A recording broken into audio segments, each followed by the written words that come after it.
नमस्कार दोस्तों, स्वागत है आपका। सर्दियों का मौसम आ गया है और ऐसे में स्वास्थ्य से संबंधित बीमारियों का भी खतरा बढ़ जाता है। तो दोस्तों आइए आज बात करते हैं अस्थमा अथवा दमा के बारे में। सबसे पहले जानते हैं कि दमा अथवा अस्थमा क्या है। दमा एक क्रोनिक अथवा लंबे समय तक चलने वाली या पुरानी बीमारी है जिसमें बार बार सांस लेने में तकलीफ और घरघराहट होती है।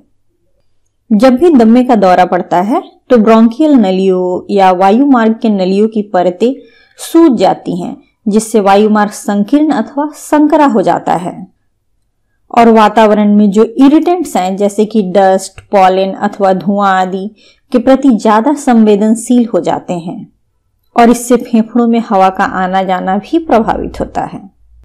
दमा अथवा अस्थमा के सबसे बड़े रिस्क फैक्टर्स हैं अस्थमा ट्रिगर्स का श्वास में अंदर लेना। ये अस्थमा ट्रिगर कोई भी एलर्जन जैसे कि तंबाकू, सिगरेट, बीड़ी का धुआं या कोई भी केमिकल इरिटेंट हो सकता है। बहुत सारे रोगियों को तो पहले से ही एलर्जिक राइनाइटिस भी होता है जिसमें बहुत छींक आती है और नाक बहता है। दोस्तों अस्थमा किसी भी उम्र में शुरू हो सकती है। अस्थमा वाले लगभग आधे लोगों में पहला लक्षण 10 साल तक दिख जाते हैं। अस्थमा वाले कई बच्चों में इसका दौरा 6 साल से पहले भी हो सकता है और हमें इस सत्य को भी जान लेना जरूरी है कि अस्थमा फिलहाल जो इलाज उपलब्ध है उससे पूरी तरह से ठीक नहीं हो सकता है, लेकिन उचित प्रबंधन से इस विकार को कंट्रोल अवश्य किया जा सकता है और गुणवत्तापूर्ण जीवन जिया जा सकता है। दोस्तों आगे बात करते हैं दमा के लक्षणों के बारे में। दमा के लक्षणों के सीवियरिटी में समय के साथ बदलाव हो सकता है। मौसम बदलने के साथ ये आ और जा भी सकते हैं तथा दमा के अच्छे और बुरे दौर भी हो सकते हैं। अस्थमा की कुछ विशेषताएं हैं जैसे कि घरघराहट के साथ रिकरेंट एपिसोड्स होना, सांस लेने में कठिनाई, सीने में जकड़न और खांसी। कभी कभी तो खांसी ही दमा का एकमात्र लक्षण हो सकता है। खांसी की वजह से फेफड़ों से बलगम उत्पन्न हो सकता है जो कि मात्रा में कम और कभी कभी धागे या प्लग के रूप में भी होता है। दमा के लक्षण आमतौर पर रात में और सुबह सुबह ज्यादा खराब होते हैं। एलर्जेंस जैसे कि धूल अथवा धुएं से भी दमा के लक्षण खराब होते हैं। यदि दमा अनियंत्रित हो तो अक्सर एक्यूट अस्थमा के दौरे हो सकते हैं, विशेषकर वायरल इन्फेक्शंस जैसे कि फ्लू या कोल्ड या सर्दी अथवा एलर्जेंस या इरिटेंट एक्सपोजर जैसे कि पालतू जानवर, पराग, धूल, पॉल्यूशन, धुआं आदि से। व्यायाम, मौसम में परिवर्तन तथा कई दवाएं जैसे कि एस्पिरिन की वजह से भी एक्यूट अस्थमा के अटैक हो सकते हैं।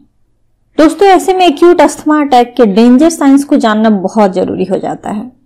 जब लक्षण एयरवे ओपनर इनहेलर मेडिकेशन लेने के बाद भी नहीं सुधरे, सांस फूलने की वजह से बात करने में कठिनाई हो, पीक फ्लो मीटर रीडिंग सामान्य से 50% से कम हो, तो ऐसी स्थिति में तत्काल चिकित्सा की आवश्यकता पड़ती है।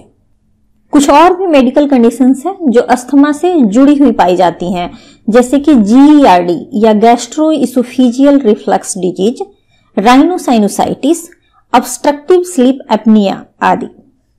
दोस्तों अस्थमा के एग्जैक्ट कारण का अभी तक पता नहीं चल पाया है, लेकिन कुछ रिस्क फैक्टर्स हैं जो अस्थमा से जुड़े होते हैं। संभवतः दमा वंशानुगत और पर्यावरणीय कारकों के परस्पर क्रिया की वजह से होता है। कुछ रिस्क फैक्टर्स इस प्रकार हैं। एलर्जी विकसित करने की वंशानुगत प्रवृत्ति जिसे अटोपी भी कहा जाता है। एक्जिमा अथवा खाद्य एलर्जी वाले बच्चों में अस्थमा विकसित होने की संभावना अन्य बच्चों की तुलना में अधिक होती है। जिनके माता पिता को अस्थमा है, धूल, जानवरों के फर, तिलचट्टे, मोल्ड, पेड़ों, घासों और फूलों आदि के पराग से एलर्जी, सिगरेट के धुएं, वायु प्रदूषण, रसायनों, कार्यस्थल में धूल अथवा स्प्रे जैसे इरिटेंट्स, दवाइयां जैसे कि एस्पिरिन या अन्य नॉन स्टेरॉयडल एंटी इंफ्लेमेटरी दवाइयां और non selective beta blockers, sulphides वाले खाद्य और पेय पदार्थ, वायरल अपर रेस्पिरेटरी अथवा ऊपरी श्वसन संक्रमण जैसे कि सर्दी, शारीरिक गतिविधि जैसे कि व्यायाम। बचपन में जब प्रतिरक्षा प्रणाली विकसित हो रहे होते हैं तब कुछ विशेष प्रकार के वायु जनित एलर्जी अथवा वायरल संक्रमण के संपर्क में आना।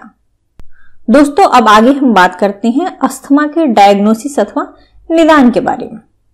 अस्थमा के डायग्नोसिस में मेडिकल हिस्ट्री का बहुत बड़ा रोल है, इसीलिए चिकित्सक सबसे पहले हिस्ट्री पूछते हैं, जैसे कि एलर्जी अथवा अस्थमा अथवा कोई अन्य मेडिकल कंडीशन, सीने में जलन अथवा मुंह में खट्टा स्वाद होना, क्योंकि ये GERD के लक्षण हो सकते हैं, जुकाम अथवा फ्लू जैसे लक्षण, धूम्रपान करना अथवा धूम्रपान करने वाले लोगों के साथ समय बिताना। इसके बाद चिकित्सक के द्वारा शारीरिक जांच की जाती है। इसमें डॉक्टर स्टेथोस्कोप से फेफड़ों की ध्वनि सुनते हैं। इससे घरघराहट, सीटी जैसी आवाज, कर्कश ध्वनि या अन्य असामान्य आवाज भी सुनाई दे देती है।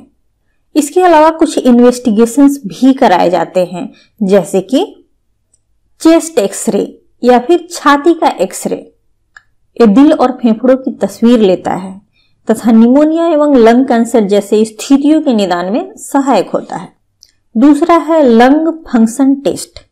इससे पता लगता है कि आप सांस में कितनी हवा अंदर ले सकते हैं और बाहर छोड़ सकते हैं, कितनी तेजी से हवा निकाल सकते हैं, फेफड़े रक्त में कितनी अच्छी तरह से ऑक्सीजन पहुंचा रहे हैं। तीसरा है पीक फ्लोमीटर। इसका उपयोग लंग फंक्शन के एक पहलू को मापने तथा अस्थमा के नियंत्रण की निगरानी के लिए किया जाता है, ताकि घर पर आपका मार्गदर्शन हो सके और आप सतर्क रहें कि कब दवाई बढ़ानी है और कब चिकित्सीय सहायता लेनी है। चौथा है साइनस एक्सरे।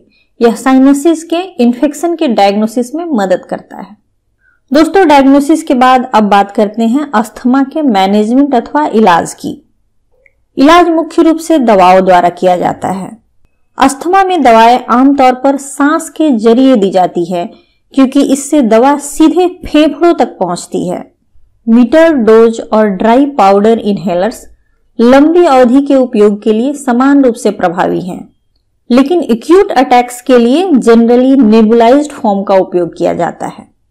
अस्थमा एक इन्फ्लेमेटरी बीमारी है, इसीलिए चिकित्सक के सलाह के बिना प्रिवेंटिव मेडिकेशन कभी भी बंद नहीं करना चाहिए। इनहेल्ड मेडिकेशंस अथवा सांस की दवाएं दो तरह की होती हैं।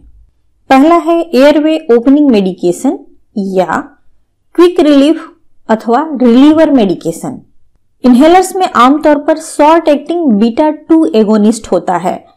यह संकरे अथवा संकुचित वायु मार्ग के आसपास की मांसपेशियों को रिलैक्स करके अथवा आराम देकर काम करता है, जैसे कि साल्बुटामोल, लीवोसाल्बुटामोल और टर्बुटालिन। इनका उपयोग अस्थमा के दौरे को रोकने में किया जाता है। दूसरा है कंट्रोलर मेडिकेशन अथवा प्रिवेंटिव इनहेलर। ये वायु मार्ग में सूजन अथवा मड़ोर को कम करता है तथा अस्थमा के अटैक्स को रोकता है, जैसे कि बेक्लोमेथासोन, बुडेसोनाइड, फ्लूटिकासोन और मोमेटासोन। अक्सर लॉन्ग एक्टिंग ब्रोंकोडायलेटर्स जैसे कि साल्मेटेरॉल और फॉर्मेटेरॉल के साथ इन दवाओं के कॉम्बिनेशन को अस्थमा अटैक्स के शुरू होने से रोकने के लिए किया जाता है, ताकि लंग फंक्शन प्रोटेक्ट होता रहे। एक्यूट अटैक्स के दौरान कॉर्टिकोस्टेरॉइड्स के शॉर्ट कोर्स और अन्य दवाओं की जरूरत भी पड़ सकती है, लेकिन इन्हें चिकित्सीय सलाह के बाद ही उपयोग किया जाना चाहिए। दोस्तों, यहाँ ध्यान देने वाली एक महत्वपूर्ण बात यह है कि अस्थमा अथवा दमा के रोगी को दवा के लिए इस्तेमाल किए जाने वाले इनहेलर्स उपकरणों जैसे कि meter dose inhaler, dry powder inhaler, spacer आदि का उपयोग करने की सही विधि केयर प्रदाता से सीखना चाहिए और अपने साथ हमेशा क्विक रिलीवर मेडिकेशन जरूर रखना चाहिए।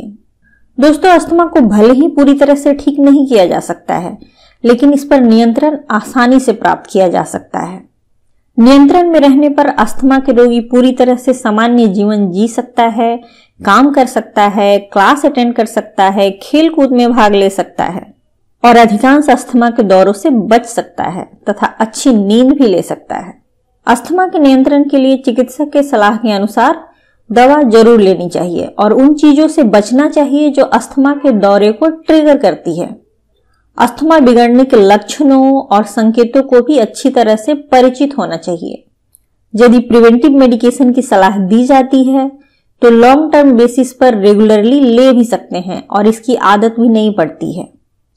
यदि सप्ताह में 2 बार खांसी और घरघराहट होती है या सीने में जकड़न होती है, रात में अस्थमा अटैक की वजह से नींद खुल जाती है या रिलीवर दवा का उपयोग सप्ताह में 2 बार से अधिक करना पड़ता है, तब अस्थमा के दौरे को बंद करने के लिए प्रिवेंटिव मेडिकेशन अथवा निवारक दवा का लेना आवश्यक हो जाता है।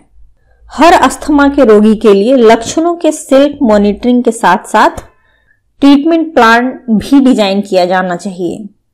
अस्थमा के नियंत्रण में स्पेशल पॉपुलेशन जैसे कि प्रेगनेंसी, मोटापा और बुजुर्गों पर विशेष ध्यान देने की आवश्यकता होती है। दोस्तों, अगर अस्थमा का इलाज सही तरह से न हो तो बहुत सारे कॉम्प्लिकेशंस भी हो सकते हैं, जैसे कि अस्थमा के लक्षणों से नींद नहीं आना, काम अथवा मनोरंजन में बाधा उत्पन्न होना, ब्रोंकियल ट्यूब्स अथवा वायु मार्ग का परमानेंट नैरोइंग अथवा संकुचन हो सकता है, जो सांस लेने को भी प्रभावित करता है। अस्थमा भड़कने पर काम अथवा स्कूल से एब्सेंट होना और गंभीर अस्थमा को स्थिर करने के लिए कुछ दवाइयों को लंबे समय तक उपयोग से होने वाले दुष्प्रभाव। तो दोस्तों, ये था एक संक्षिप्त विवरण अस्थमा अथवा दमा के बारे में। उम्मीद है आपको काम आएगी। अधिक से अधिक वीडियोस देखने के लिए लाइक, शेयर और सब्सक्राइब करना नहीं भूलें। मिलते हैं एक नए विषय के साथ। धन्यवाद।